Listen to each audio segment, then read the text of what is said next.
Hi guys, welcome to my YouTube channel. Please make sure that you subscribe, like and also leave a comment.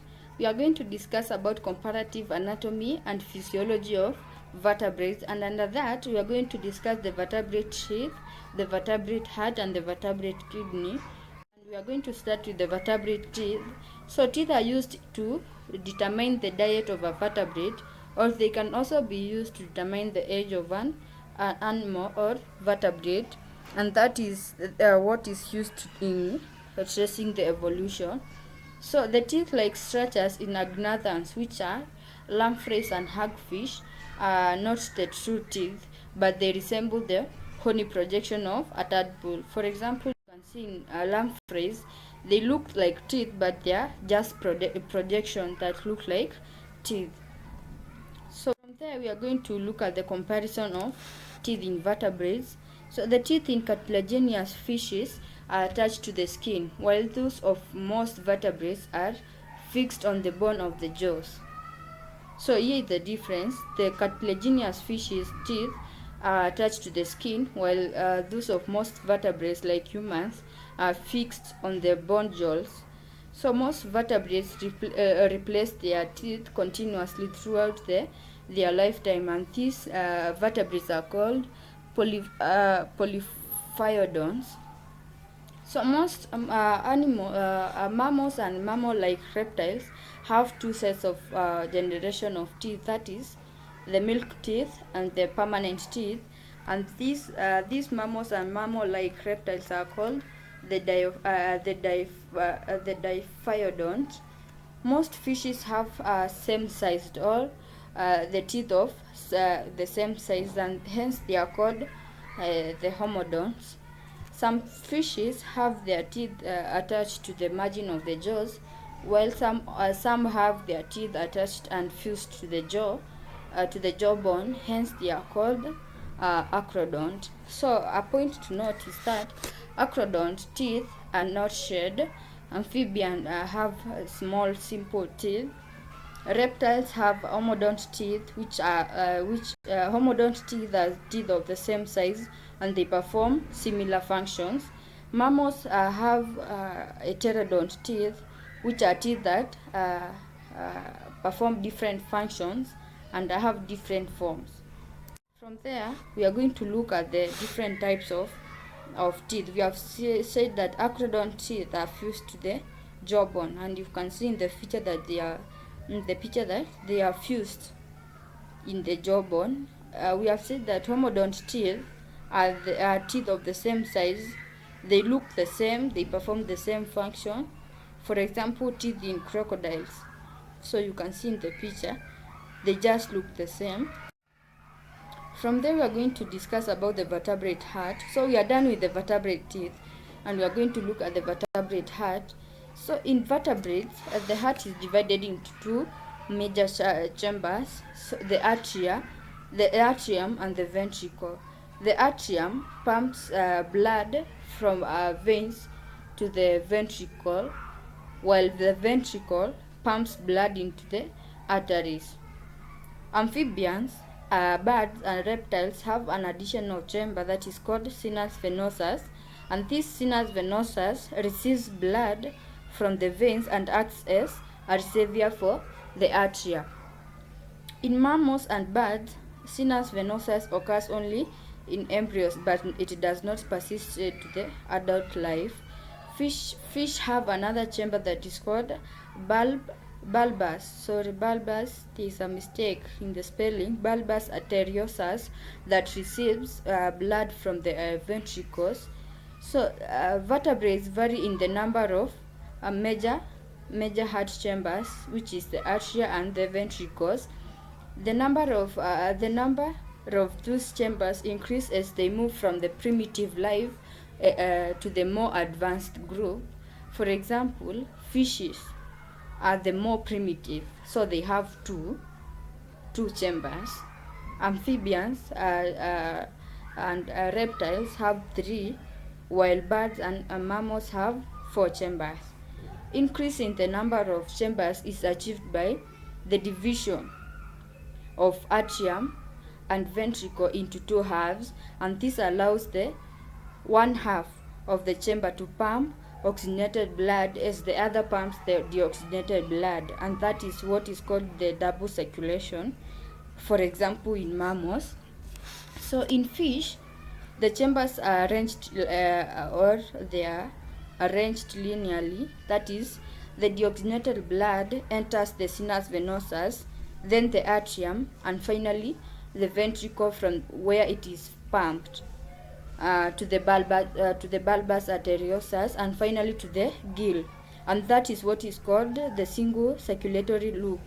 For example, you can see in the picture there is a single loop circulation system in fish. So we have said that the blood enters the sinus venosus, to the atrium, to the ventricle, and finally to the bulbus arteriosus, and that is what we have said. And finally from the bulbus arteriosus, the blood goes to the gills to supply blood and to remove excretory waste like carbon dioxide. So that is what is called the single loop circulation system in fish. From there we are going from the, so we have seen the vertebrate teeth, we have seen the vertebrate heart. So we are not yet done with the vertebrate heart, so we are going to look at the amphibian heart. So amphibians have two atria and one ventricle, and the two atria empties the blood into the ventricle. So deoxygenated blood enters the sinus venosus from the major vein, which is the vena cava, and then enters into the right atrium. So at the same time the blood is entering the right atrium, the oxygenated blood from the lungs or the skin enters the left atrium from the pulmonary vein, and both the oxygenated blood and deoxygenated blood from the two atria enters the ventricle.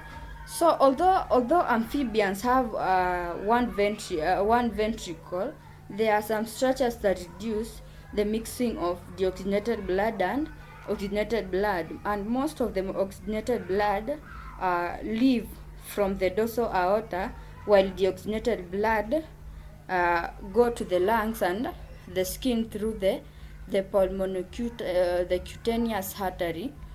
So we said that the blood enters the right atrium and the right ventricle through the vena cava, and that is what we are saying it is the deoxygenated blood. And at the same time the blood is entering the right atrium, the other oxygenated blood is leaving the lungs and the skin capillaries to enter to the left atrium and the left ventricle. So that is what we call the double circulation system, and it is the similar case with mammals.